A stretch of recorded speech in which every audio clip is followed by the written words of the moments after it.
और अब वक्त है आज़ादी के सफ़र का।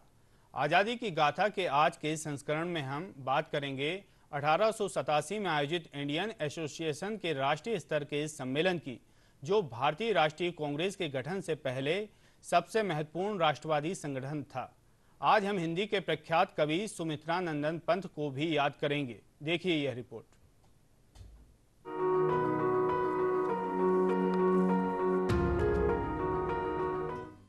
द इंडियन एसोसिएशन संगठन का पहला राष्ट्रीय स्तर का सम्मेलन कोलकाता में 28 और 30 दिसंबर 1883 के बीच आयोजित किया गया था। द इंडियन एसोसिएशन की स्थापना 1876 में सुरेंद्रनाथ बनर्जी और आनंद मोहन बोस ने की थी। 1885 में भारतीय राष्ट्रीय कांग्रेस के गठन से पहले ये सबसे महत्वपूर्ण राष्ट्रवादी संगठन था।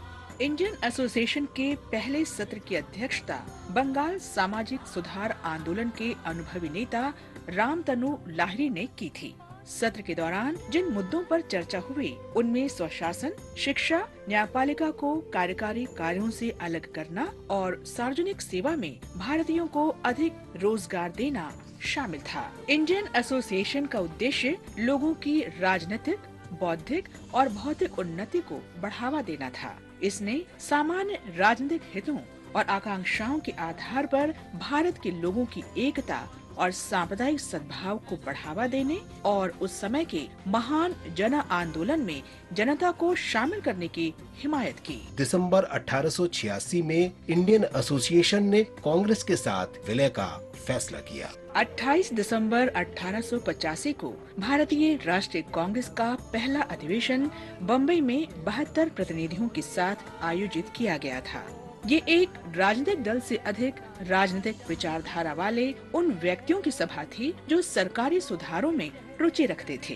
पहले 20 वर्षों में कांग्रेस ने साम्राज्य के भीतर अधिक से अधिक राजनीतिक स्वायत्तता की मांग की। हालांकि 1905 के बंगाल विभाजन के बाद इसने पर्याप्त राजनीतिक सुधार और अंततः ब्रिटिश साम्राज्य से पूर्ण स्वतंत्रता की मांग उठाई। कांग्रेस के संस्थापक सदस्यों में एओ ह्यूम, बदरुद्दीन तैयब जी, उमेश चंद्र बनर्जी, सुरेंद्रनाथ बनर्जी, फिरोज शाह मेहता, दादा भाई नौरोजी, भाई मनमोहन तथा लाल मोहन घोष शामिल थे।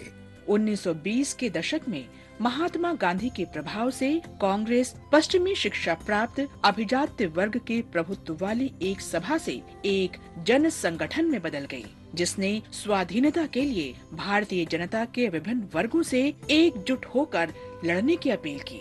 आज हम प्रख्यात हिंदी कवि सुमित्रा नंदन पंत को भी याद कर रहे हैं, जिनका 28 दिसंबर 1977 को निधन हुआ था।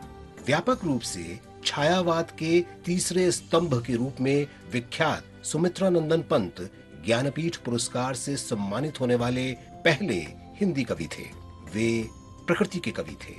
सुमित्रा नंदन पंत महात्मा गांधी, रविंद्रनाथ टैगोर और अरबिंदो घोष से बहुत प्रभावित थे। अपने ज्ञानपीठ पुरस्कार विजेता संग्रह चिदंबरा से गांधी जी को श्रद्धांजलि में उन्होंने कहा, बापू तुमसे सुन आत्मा का तेज राशि आवाहन, हंस उठते हैं रोम हर्ष से पुलकित होते प्राण, नहीं जानता युग विवर्त में होगा कितना जन क्षय, पर मनुष्य को सत्य अहिंसा इष्ट रहेंगे निश्चय। 1960 में पंत को साहित्य अकादमी पुरस्कार मिला। भारत सरकार ने उन्हें 1961 में पद्म भूषण से सम्मानित किया। उनका निधन 28 दिसंबर 1977 को प्रयागराज, उत्तर प्रदेश में हुआ। उत्तराखंड के कौसानी में उनके पैतृक निवास को संग्रहालय में बदल दिया गया है।